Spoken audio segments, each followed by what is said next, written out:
Bajaj Consumer care Q1 result வந்துருச்சு. Profit 85% increase ஆயிருக்கு. ஆனாலும் ஸ்டாக் இன்னைக்கு 2% டவுன் ஆயிருக்கு. என்ன ரீசன்?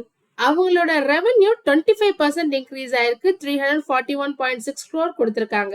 நெட் ப்ராஃபிட்டும் 84.8% இன்க்ரீஸ் ஆயிருக்கு. 70.7 crore கொடுத்திருக்காங்க.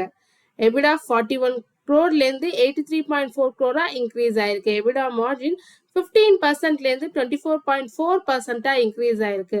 அவங்களுடைய கிராஸ் மார்ஜின் 60.8% இருந்து 64.2% இன்க்ரீஸ் ஆயிருக்கு. ஒரு நல்ல ரிசல்ட் கொடுத்ததுக்கு அப்புறமும் ஏன் இன்னைக்கு சரிஞ்சிருக்குன்னா, இந்த வருஷம் மட்டும் 150% ரிட்டர்ன் கொடுத்திருக்கு Bajaj Consumer Care. So last இயர்லேருந்து பார்க்கும்போது 180% ரிட்டர்ன் கொடுத்திருக்கு. ஸோ இன்னைக்கு ஒரு ப்ராஃபிட் புக்கிங் வந்திருக்கு. தொடர்ந்து இது மாரி யூஸ்ஃபுல்லான மார்க்கெட் அப்டேட்ஸ் வேணும்னா மறக்காம நம்ம சேனலை சப்ஸ்கிரைப் செய்யுங்க. தேங்க்யூ.